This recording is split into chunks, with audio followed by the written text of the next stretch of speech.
Philosophe, orateur, apôtre, législateur, guerrier, conquérant d'idées, restaurateur de dogmes, fondateur de 20 empires terrestres et d'un empire spirituel. Voilà Mohammed. À toutes les échelles où l'on mesure la grandeur humaine, qu'Allah fit plus grand, qu'Allah fit plus grand.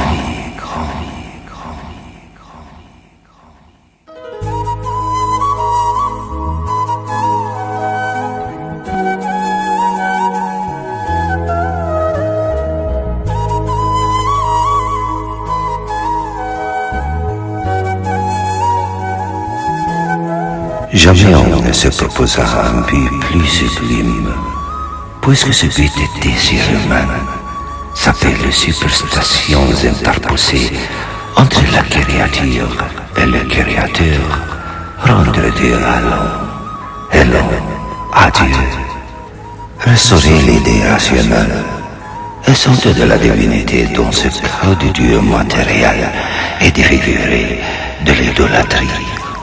Jamais on accomplit en moins de temps une si immense et durable révolution dans le monde, puisque moins de 2 siècles après sa prédication, l'islamisme, prêché armé, relié sur les 3 Arabies, conquérir à l'unité de Dieu, la Perse, le Khorasan, la Transcaucasienne, l'Inde occidentale, la Syrie, l'Égypte, l'Éthiopie, tous les continents connus de l'Afrique septentrionale, plusieurs îles de la Méditerranée, l'Espagne et une partie de la Gaule.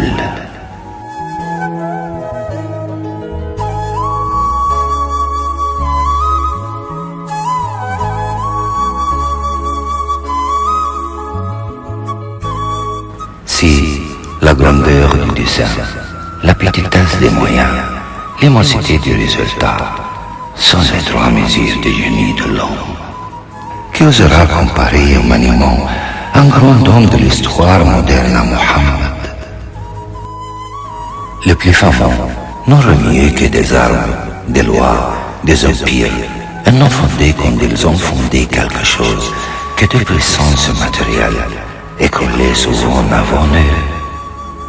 Celui-là a remué des armées, des législations, des empires, des peuples, des dynasties, des millions d'hommes sur une tiers du globe habité, mais il a remué de plus des idées, des croyances, des âmes.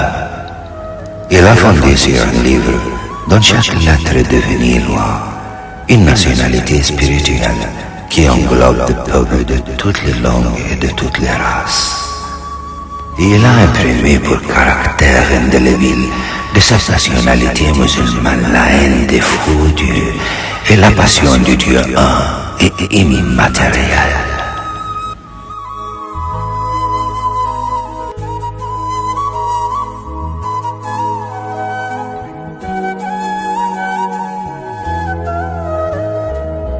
Ce patriotisme, venu de profanation du ciel, fit la vertu des enfants de Mohammed.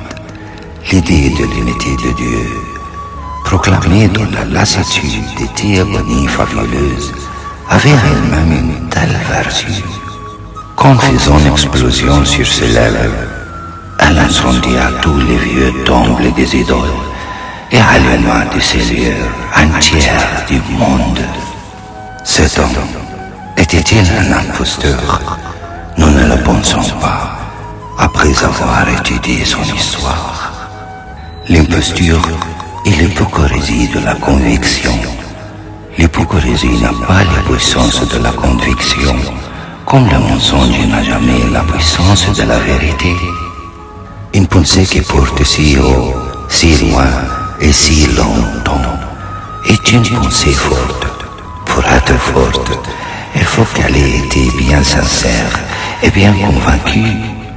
Mais sa vie, son revirement, ses blasphèmes théoriques contre les superstitions de son pays, son audace à affronter les fureurs des idolâtres, sa constance à les supporter 13 ans à la Mecque.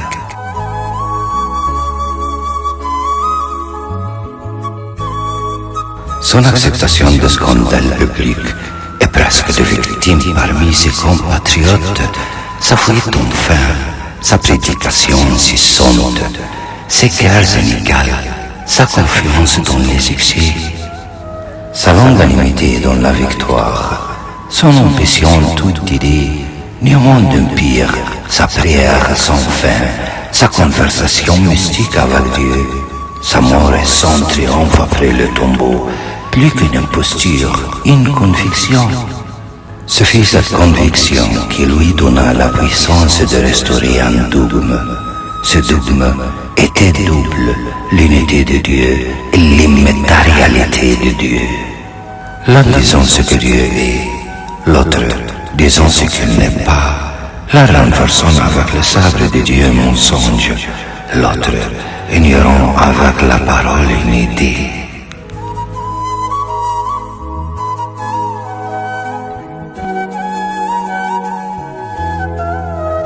Philosophe, orateur, apôtre, législateur, guerrier, conquérant d'idées, restaurateur de dogmes, fondateur de 20 empires terrestres et d'un empire spirituel.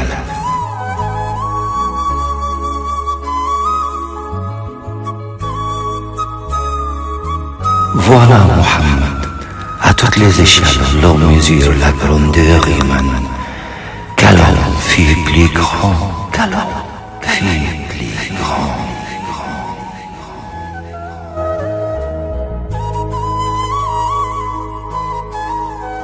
Alphonse de Lamartine.